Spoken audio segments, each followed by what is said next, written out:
Good morning students, once again welcome to my YouTube channel. Today I am discuss about some important topics related to the theory base of the accountancy. This is the first part of this session. In this session we are discussing about some rules of the accountancy which has been provided their smooth and effective running their accounting field. These theories are based upon some kinds of the principles which is made by the gap, and after that they will be replacing by the another organization, and it is a set their rules of the accountancy. Now I will start from this session ਦੇ ਵਿੱਚ ਜਿਹੜਾ fundamental ਸਭ ਤੋਂ ਪਹਿਲਾਂ ਹੈਗਾ fundamental of accounting. Fundamental accounting ਨੂੰ ਸ਼ੁਰੂ ਕਰਨ ਤੋਂ ਪਹਿਲਾਂ ਅਸੀਂ ਅਕਾਊਂਟਿੰਗ ਇਕੁਏਸ਼ਨ ਦਾ ਜਿਹੜਾ ਮੀਨਿੰਗ ਆ ਉਹ ਸਮਝਾਂਗੇ ਵੀ ਅਕਾਊਂਟਿੰਗ ਦਾ ਮੀਨਿੰਗ ਕੀ ਹੁੰਦਾ ਵਾ ਜਾਂ ਇਹ ਕਿਸ ਤਰੀਕੇ ਨਾਲ ਵਰਕ ਕਰਦੀ ਆ। The accountancy meaning हैगा the accounting equation is the base of double accounting system। भी डबल अकाउंटिंग सिस्टम ਜਿਹੜਾ ਹੁੰਦਾ ਵਾ ਉਹਦੇ ਬੇਸ ਦੇ ਉੱਤੇ ਇਹ ਚੱਲਦੀ ਆ ਤੇ ਇਹਦੇ ਵਿੱਚ ਦੱਸਿਆ ਜਾਂਦਾ ਵੀ ਅਕਾਊਂਟਿੰਗ ਕੀ ਆ ਜਾਂ ਇਹਦੇ ਵਿੱਚ ਡਬਲ ਐਂਟਰੀ ਕਿਵੇਂ ਪੈਂਦੀਆਂ ਨੇ। ਡਬਲ ਐਂਟਰੀ ਦਾ ਮਤਲਬ ਕੀ ਹੁੰਦਾ ਵਾ ਵੀ ਜਦੋਂ ਅਸੀਂ ਇੱਕ ਐਂਟਰੀ ਪਾਸ ਆਊਟ ਕਰਦੇ ਹਾਂ, ਮੰਨ ਲਓ ਤੁਸੀਂ ਕੋਈ ਚੀਜ਼ ਖਰੀਦੀ, ਜੇ ਅਸੀਂ ਖਰੀਦਦੇ ਹਾਂ ਤਾਂ ਤੁਸੀਂ ਉਹਨਾਂ ਨੂੰ ਪੈਸੇ ਦਿੰਦੇ ਹੋ ਅਤੇ ਉਹ ਤੋਂ ਸ਼ਾਪਕੀਪਰ ਤੋਂ ਚੀਜ਼ ਲੈ ਲੈਂਦੇ ਹੋ, ਤਾਂ ਉਹ ਕੀ ਇੱਕ ਡਬਲ ਐਂਟਰੀ ਹੁੰਦੀ ਹੈ। ਯਾਨੀ ਕਿ ਇੱਕੋ ਚੀਜ਼ ਦੇ ਅਸੀਂ ਦੋ ਪਾਰਟੀਜ਼ ਇਫੈਕਟ ਹੋਈਆਂ ਨੇ। ਮੈਂ ਕੀ ਹਾਂ ਬਾਇਰ ਹਾਂ ਅਤੇ ਜਿਹੜੇ ਪਰਸਨ ਨੇ ਮੈਨੂੰ ਸੇਲ ਕੀਤਾ ਉਹ ਕੀ ਹੈ ਸੇਲਰ ਆ, ਤਾਂ ਉਹ ਅਸੀਂ ਦੋ ਜਣੇ ਆਪਣੀ ਡਿਫਰੈਂਟ ਬੁੱਕਸ ਦੇ ਵਿੱਚ ਆਪਣਾ ਡਿਫਰੈਂਟ ਰਿਕਾਰਡ ਮੇਨਟੇਨ ਕਰਾਂਗੇ। ਤਾਂ ਇਸ ਕਰਕੇ ਅਕਾਊਂਟਿੰਗ ਕੀ ਆ ਉਹ ਡਬਲ ਐਂਟਰੀ ਸਿਸਟਮ ਪ੍ਰੋਸੈਸ ਆ। The equation indicates the relationship between means of the honored and resource honored by the business। ਕਹਿੰਦੇ ਇਹ ਜਿਹੜੀ ਇਕੁਏਸ਼ਨ ਆ ਉਹ ਸਾਨੂੰ ਇਹ ਦੱਸਦੀ ਆ ਵੀ ਜਿਹੜਾ honored ਆ ਜਾਂ ਜਿਹਦੇ ਕੋਲੇ ਸਾਰੇ ਰਿਸੋਰਸ ਨੇ ਬਿਜ਼ਨਸ ਦੇ, ਉਹਨਾਂ ਦੇ ਬਾਰੇ ਇੰਡੀਕੇਸ਼ਨ ਦੱਸਦੀ ਆ ਅਤੇ ਦੱਸਦੀ ਆ ਵੀ ਉਹਦਾ ਕੀ ਰਿਲੇਸ਼ਨਸ਼ਿਪ ਆ ਓਨਰ ਅਤੇ ਉਹਦਾ ਬਿਜ਼ਨਸ ਦਾ ਉਹਦੇ ਨਾਲ। ਨੈਕਸਟ ਇੱਧਰ ਹੈਗਾ ਫਾਰਮੂਲਾਜ਼ ਦੱਸੇ ਹੋਏ ਨੇ ਵੀ ਫਾਰਮੂਲਾ ਕਿੰਨੇ ਤਰ੍ਹਾਂ ਦੇ ਹੁੰਦੇ ਆ ਜਾਂ ਫਾਰਮੂਲਾ ਕਿਸ ਟਾਈਪ ਦੇ ਹੁੰਦੇ ਆ। It is duly find its effect onto the balance sheet with the asset sides being to the sum of the total of the liability of the shareholders equation। ਕਹਿੰਦੇ ਇਹਦੇ ਵਿੱਚ ਦੱਸਿਆ ਗਿਆ ਵੀ ਜਿਹੜੀ ਸਾਡੀ ਐਸਟ ਸਾਈਡ ਹੁੰਦੀ ਆ ਅਤੇ ਇੱਕ ਲਾਈਬਿਲਿਟੀ ਸਾਈਡ ਹੁੰਦੀ ਆ ਜਿਹਦੇ ਵਿੱਚ ਸ਼ੇਅਰ ਹੋਲਡਰ ਫੰਡ 'ਤੇ ਅਸੀਂ ਉਹਦੀਆਂ ਦੇਣਦਾਰੀਆਂ ਪਾਉਂਦੇ ਹਾਂ। ਤਾਂ ਇਹਦਾ ਇੱਕ ਇਕੁਏਸ਼ਨ ਆ ਜਿਹੜੀ ਕਿ ਅਸੀਂ ਪ੍ਰੀਵੀਅਸ ਵੀਡੀਓ ਦੇ ਵਿੱਚ ਵੀ ਇਹਦੀ ਗੱਲ ਕੀਤੀ ਸੀ। ਕੀ ਆ ਤੁਹਾਡੇ ਕੋਲ ਇਹਦੀ ਇਕੁਏਸ਼ਨ ਬਣੀ ਹੋਈ ਆ, ਕਿਹੜੀ ਇਕੁਏਸ਼ਨ ਆ ਦਿਖ ਰਿਹਾ ਹੋਏਗਾ, accounting is equal to liability plus capital. भी असी जे लाइबिलिटी L प्लस C कर दी है, लाइबिलिटी प्लस कैपिटल कर दी है, तो साडी एसट की वैल्यूज़ निकले होंगे भी साढ़े कोल कितनियां एसट्स ने। ये जो तुसी अकाउंटेंसी दे आपां नाल दी नाल करांगे बैलेंस शीट तक पहुँचांगे तो तुहानूं देख के पता लगेगा भी किस तरीके नाल जिहड़ियां लाइबिलिटी ते कैपिटल नूं ऐड करके एक एसट बन जांदियां ने। जां इहदा दूसरी इक्वेशन हैगी आ asset minus capital is equal to liability. ये दूजा वे आ, तो तुसीं ये दूसरे वे नाल भी लाइबिलिटी नूं इस तरीके नाल कढ़िया जा सकदा वा। आई होप तुहानूं ये क्लीयर हो गया होगा। नैक्सट वाल चलते हैं। नैक्सट जो है वो है साढ़े अकाउंटिंग प्रिंसीपल्स के मीनिंग की है इन्हां दा। दी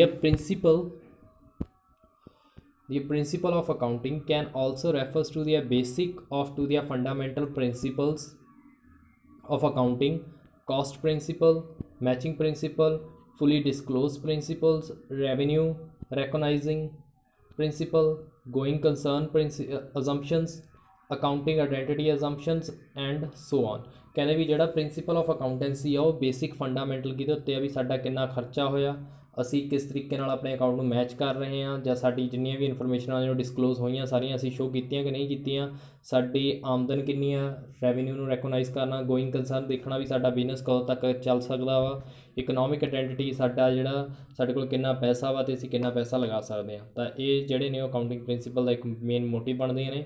in this the context of to the principle of accounting refers to the broad underlying concepts which guides to the accountant which preparing to the financial statement।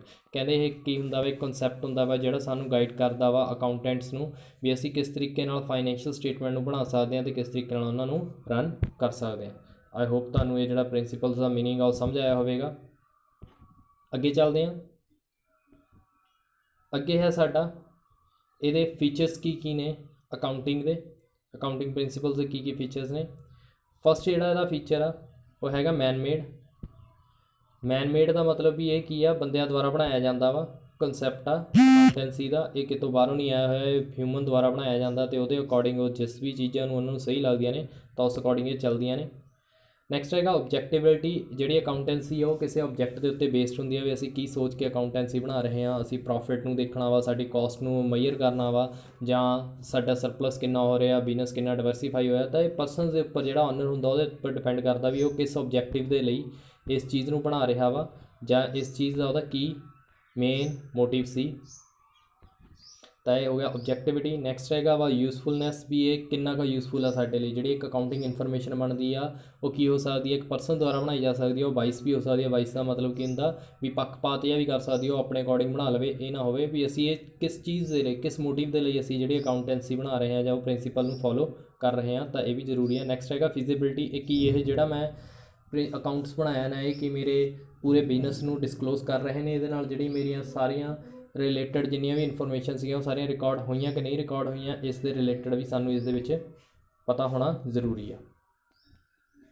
Next है साडे कोल गैप, ये सब तो वड्डी इंस्टीट्यूट आ जिन्हें की आ अकाउंटिंग स्टैंडर्ड बनाए सीगे, ते इन्हां नूं असी फादर्स भी मान सकते हैं, क्योंकि ये की आ पूरे वर्ल्ड लैवल की एक ऑर्गेनाइजेशन आ जिहड़ी कि अमेरिकन स्टैंडर्ड के अकॉर्डिंग अकाउंटेंसी बनाई जाती है। गैप आ गैप के विच असी कई चीज़ों को पढ़ांगे भी, जिवें गैप्स के जो स्टार्टिंग हुई सी तो ये किहड़ियां चीज़ों को इनकलूड किया गया, उन्हें दस्सिया भी बिजनस आइडेंटिटी भी एक बंदे की जिहड़ी आइडेंटिटी हुंदी है बिजनस के नाल पता लगे भी वो बिजनस किस चीज़ का कर रहा।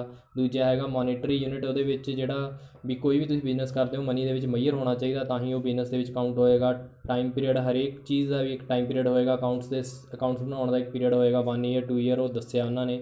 मैचिंग प्रिंसीपल भी तुहाडा जिहड़ी बैलेंस शीट बना रहे हो मैच होने चाहिए, जेकर 10,000 लाइबिलिटी आईयां ने तो 10,000 एसट भी होनियां जरूरी ने, क्योंकि जेकर तुसीं दूजे का पैसा पे करना होया तो उन्नी एसट होनियां जरूरी ने, अदरवाइज तुसीं इंसॉल्वेंट बन जाते हो। नैक्सट हैगा वा हिस्टोरिकल कॉस्ट, ये की आ हिस्टोरिकल कॉस्ट के उत्ते बेस्ड होंदी है भी, यानी कि पिछले समय के विच कितना खर्चा होया तो उस बेस के उत्ते असीं करंट की सिचुएशन लैके आने आ। फिर वो कहता गोइंग कंसर्न प्रिंसीपल आ भी ये कि असीं बिजनस वो वाला रन करना वा जिहड़ा कि लंबे समय तक चलता रहे तो साडी ऑर्गेनाइजेशन नूं वधिया ढंग दे नाल ओह बनावे। नैक्सट हैगा वा फुली डिस्कलोज प्रिंसीपल, ये साढ़े सारे जोड़े प्रिंसीपल्स के रिलेटेड जिन्ने भी वर्क सीगे वो डिस्कलोज करे भी किन्ना वा तो सानू किन्ना प्रॉफिट होया किन्ना लॉस होया, उस चीज़ दी सारियां डिटेल्स प्रोवाइड करवावे। फिर हैगा वा रेवन्यू रैकोनाइजिंग प्रिंसीपल्स, ये सानू ये पता लगे भी सानू किन्ना प्रॉफिट होया किन्ना लॉस होया, उस चीज़ नूं समझण दे लई। मैटलिटीज़ प्रिंसीपल्स भी जिहदे सानू ये पता लगे भी साडा किन्ना मटीरियल लग्या किन्ना नहीं लग्या, तो मटीरियल दे विच किन्ना साडा खर्चा पिया, तो उस चीज़ों समझण दे लई। नैक्सट हैगा वा कंजरविज़म, भी असी किस चीज़ नूं बना रहे हैं तो किस चीज़ नूं रिकॉर्ड कर रहे हैं, वो सारियां चीज़ां समझ आउण। तो ये गैप ने कुछ प्रिंसीपल दिते सी, बाद विच जिहड़ी ऑर्गेनाइजेशन है रिप्लेस हो गई सी। असी जिहड़ा नैक्सट सैशन होएगा उहदे विच डिस्कस करांगे भी इहनूं रिप्लेस किहने कीता ते क्यों कीता। नैक्सट है साडा भी गैप दा मीनिंग की सीगा। गैप सीगा जी general accepted principle accounting principle, ये फुल फॉर्म आ गैप दी की आ general accepted accounting principles, commonly refers to as the GAAP और यूएसए गैप, ये यूएसए ने द्वारा बनाया गया ऑर्गेनाइजेशन सी जिन्हें ये की अकाउंटिंग के प्रिंसीपल्स दिते भी सानू किहड़े अकाउंटिंग फॉलो करने चाहिए आ। Are the common accounting rules that must have been followed when the USA companies prepared the financial statement that will be distributed to the people outside the company। कहते ये की सीगा भी ये कॉमन इन्होंने गोल बनाए गए तो वो जोड़े एक फाइनैशियल स्टेटमेंट बनाने के लिए पीपल्स नूं दस्सिया गया भी वो जोड़े कंपनीज़ ने जिहड़ियां कि USA तो बाहर भी ने भी वो किस तरीके नाल अपने अकाउंट को मेनटेन करनगियां तो किस तरीके नाल अकाउंटिंग स्टैंडर्ड चलेगा, तो इन्होंने सारियां गाइडलाइनस दित्तियां सीगियां गैप ने। नैक्सट हैगा वा साडे कोल दी कंपेयर ऑफ टू दिया companies current financial statements to दिया earlier financial statement for of the same company, भी सेम कंपनी का जोड़ा कंपेयर किया गया स्टेटमेंट नूं भी अर्लीयर स्टेटमेंट वो की सीगी करंट एसट दियां ते हुण किहड़ियां ने तां जो उहदा पता लग सके भी वो बिजनस की है सर्वाइव कर सकता कि नहीं कर सकता। नैक्सट सीगा उन्हें कहा भी compares a company's financial statements to those others companies ਵੀ ਇਹਦੇ ਵਿੱਚ ਜਿਹੜੀ ਵੀ ਫਾਈਨੈਂਸ਼ੀਅਲ ਸਟੇਟਮੈਂਟ ਬਣਾਈ ਜਾਵੇ ਇੱਦਾਂ ਦੀ ਬਣੀ ਹੋਵੇ ਵੀ ਜੇਕਰ ਉਹਦੀ ਇਹੋ ਜਿਹੀ ਸੇਮ ਇੰਡਸਟਰੀ ਹੋਵੇ ਤਾਂ ਉਹਨਾਂ ਦੀ ਬੈਲੈਂਸ ਸ਼ੀਟ ਸੇਮ ਬਣੀ ਹੋਵੇ, ਉਹਦੀ ਸਾਰੀ ਸਟੇਟਮੈਂਟ ਸੇਮ ਹੋਵੇ, ਨਾ ਹੋਵੇ ਵੀ ਸਾਰਿਆਂ ਦੀ ਡਿਫਰੈਂਟ ਹੁੰਦੀ ਹੈ। ਜਿਵੇਂ ਕਿ ਹੁਣ ਜਿਵੇਂ ਪੰਜਾਬ ਸਕੂਲ ਐਜੂਕੇਸ਼ਨ ਬੋਰਡਸ ਦਾ ਜਿਹੜਾ ਸਿਲੇਬਸ ਹੁੰਦਾ ਵਾ ਉਹ ਇੱਕ ਤਰ੍ਹਾਂ ਦਾ ਕਾਮਨ ਸਿਲੇਬਸ ਹੁੰਦਾ ਵਾ 10th ਕਲਾਸ +1 +2 ਇਹ ਸਾਰੇ ਜਿਹੜਾ ਪੰਜਾਬ ਸਕੂਲ ਐਜੂਕੇਸ਼ਨ ਬੋਰਡਸ ਦਾ ਹੁੰਦਾ ਵਾ ਉਹਦੇ ਅਕੋਰਡਿੰਗ ਬੁੱਕਸ ਪਬਲਿਸ਼ ਹੁੰਦੀਆਂ ਨੇ। ਬੁੱਕਸ ਜਿਹੜੀਆਂ ਨੇ ਉਹ ਸਾਰੀਆਂ ਡਿਫਰੈਂਟ ਹੋ ਸਕਦੀਆਂ ਨੇ ਬਟ ਜਿਹੜਾ ਉਹਦੇ ਅੰਦਰ ਮਟੀਰੀਅਲ ਹੋਏਗਾ ਉਹ ਸੇਮ ਹੋਏਗਾ। ਕਿਉਂ ਹੋਏਗਾ? ਕਿਉਂਕਿ ਉਹ ਸਾਰਾ ਸਿਲੇਬਸ ਦੇ ਅਕੋਰਡਿੰਗ ਚੱਲਦਾ ਹੁੰਦਾ। ਇਸੇ ਤਰੀਕੇ ਨਾਲ ਉਹ ਗੈਪ ਸੀਗੀ। ਲਾਸਟ ਵਨ ਜਿਹੜਾ ਹੈਗਾ ਵਾ understanding how to the company recognise and reports revenues and expenses assets and liabilities. ਫਿਰ ਇਹਨਾਂ ਨੇ ਦੱਸਿਆ ਗਿਆ ਵੀ ਅਸੀਂ ਕਿਸ ਤਰੀਕੇ ਨਾਲ ਕੰਪਨੀ ਦੀਆਂ ਰਿਪੋਰਟਾਂ ਬਣਨੀਆਂ, ਕਿਸ ਤਰੀਕੇ ਨਾਲ ਉਹ ਆਪਣੇ ਆਮਦਨ ਅਤੇ ਖਰਚਿਆਂ ਨੂੰ ਡਿਸਕਲੋਜ਼ ਕਰੇਗੀ, ਉਹਦੀਆਂ ਐਸਟ ਸੰਪੱਤੀਆਂ ਅਤੇ ਉਹਦੀਆਂ ਦੇਣਦਾਰੀਆਂ ਕੀ ਹੋਣਗੀਆਂ। ਇਹਨਾਂ ਸਾਰੀਆਂ ਚੀਜ਼ਾਂ ਨੂੰ ਸਮਝਣ ਦੇ ਲਈ ਇਹ ਚੀਜ਼ਾਂ ਬਣਾਈਆਂ ਗਈਆਂ। ਆਈ ਹੋਪ ਤੁਹਾਨੂੰ ਅੱਜ ਦਾ ਸੈਸ਼ਨ ਪਸੰਦ ਆਇਆ ਹੋਵੇਗਾ। ਅੱਜ ਅਸੀਂ ਇਹਦੇ ਵਿੱਚ ਗੱਲ ਕੀਤੀ ਮੋਸਟ ਇੰਪੋਰਟੈਂਟ ਪਾਰਟ ਆਫ ਜਿਹੜਾ ਸੀਗਾ ਸਾਡਾ ਅਕਾਊਂਟੈਂਸੀ ਦਾ ਉਹ ਸੀਗਾ ਗੈਪ ਦੇ ਬਾਰੇ ਅਸੀਂ ਗੱਲ ਕੀਤੀ। ਤਾਂ ਤੁਹਾਨੂੰ ਇਹ ਸੈਸ਼ਨ ਜਿਹੜਾ ਵਾ ਪਸੰਦ ਆਇਆ ਹੋਵੇਗਾ। ਗੈਪ ਦੇ ਬਾਰੇ ਅਸੀਂ ਪੜ੍ਹਿਆ, ਗੈਪ ਕੀ ਹੁੰਦਾ ਵਾ, ਗੈਪ ਆਰਗੇਨਾਈਜੇਸ਼ਨ ਕੀ ਸੀਗੀਆਂ, ਇਹਦੇ ਵਿੱਚ ਅਸੀਂ ਕੀ ਹੋਰ ਡਿਸਕਲੋਜ਼ ਕੀਤਾ। ਤਾਂ ਇਹ ਸਾਰੀਆਂ ਚੀਜ਼ਾਂ ਬਾਰੇ ਅਸੀਂ ਅੱਜ ਗੱਲ ਕੀਤੀ। ਤਾਂ ਤੁਹਾਨੂੰ ਇਹਦੇ ਬਾਰੇ ਪਤਾ ਲੱਗਿਆ ਹੋਵੇਗਾ ਕਿਹੜੇ ਪ੍ਰਿੰਸੀਪਲਸ ਫੋਲੋ ਕੀਤੇ ਆ। ਆਈ ਹੋਪ ਤੁਹਾਨੂੰ ਇਹ ਸੈਸ਼ਨ ਵਧੀਆ ਲੱਗਿਆ ਹੋਵੇਗਾ। ਜੇਕਰ ਤੁਹਾਨੂੰ ਕਿਸੇ ਚੀਜ਼ ਦੀ ਪ੍ਰੋਬਲਮ ਅਰਾਈਜ਼ ਹੁੰਦੀ ਆ ਜੇਕਰ ਤੁਹਾਨੂੰ ਕਿਸੇ ਚੀਜ਼ ਦੀ ਪ੍ਰੋਬਲਮ ਅਰਾਈਜ਼ ਹੁੰਦੀ ਆ ਤਾਂ ਮੈਨੂੰ ਪ੍ਰੋਬਲਮ ਨੂੰ ਦੱਸੋ, ਮੇਰੇ ਕਮੈਂਟ ਬਾਕਸ ਦੇ ਵਿੱਚ ਦੱਸ ਸਕਦੇ ਹੋ ਜਾਂ ਤੁਸੀਂ ਮੈਨੂੰ ਪਰਸਨਲੀ ਵੀ ਮੈਸੇਜ ਕਰ ਸਕਦੇ ਹੋ ਤਾਂ ਜੋ ਮੈਂ ਤੁਹਾਡੀ ਜਿਹੜੀਆਂ ਪ੍ਰੋਬਲਮਸ ਉਹਨਾਂ ਨੂੰ ਸੌਰਟ ਆਊਟ ਕਰ ਸਕਾਂ। ਅਤੇ ਆਪਣਾ ਇੱਕ ਅਕਾਊਂਟਸ ਦਾ ਟੈਸਟ ਜਿਹੜਾ ਵਾ ਉਹ ਲਾਸਟ ਇਸ ਵੀਕਐਂਡ ਦੇ ਵਿੱਚ ਸੈਟਰਡੇ ਨੂੰ ਮੈਂ ਇੱਕ ਛੋਟਾ ਜਿਹਾ ਟੈਸਟ ਲਵਾਂਗਾ ਜਿਹਦੇ ਵਿੱਚ ਅਸੀਂ MCQs ਜਾਂ ਇੱਕ ਮਾਰਕਸ ਦੇ ਥੋੜ੍ਹੇ ਜਿਹੇ 10 ਕੁਐਸਚਨ ਤੁਹਾਡੇ ਨਾਲ ਡਿਸਕਸ ਕਰਾਂਗੇ ਜਿਹੜੇ ਕਿ ਫਸਟ ਚੈਪਟਰ ਰਿਲੇਟਡ ਹੋਣਗੇ। ਉਹਦੇ ਰਿਲੇਟਡ ਵੀ ਮੈਂ ਤੁਹਾਨੂੰ ਜਿਹੜੀ ਪ੍ਰੀਵੀਅਸ ਵੀਡੀਓ ਇੱਕ ਦਿਨ ਪਹਿਲਾਂ ਜਾਂ 2 ਦਿਨ ਪਹਿਲਾਂ ਤੁਹਾਨੂੰ ਦੱਸ ਦਾਂਗਾ ਵੀ ਕਿਹੜਾ ਟੈਸਟ ਹੋਏਗਾ, ਕਿਹੜੇ ਚੈਪਟਰ ਦਾ ਹੋਏਗਾ, ਤਾਂ ਜੋ ਮੈਨੂੰ ਵੀ ਪਤਾ ਲੱਗ ਸਕੇ ਵੀ ਤੁਹਾਨੂੰ ਕਿੰਨੀ ਕੀ ਸਮਝ ਆ ਰਿਹਾ ਵਾ ਅਕਾਊਂਟੈਂਸੀ ਦਾ। Thanks a lot watching for my session.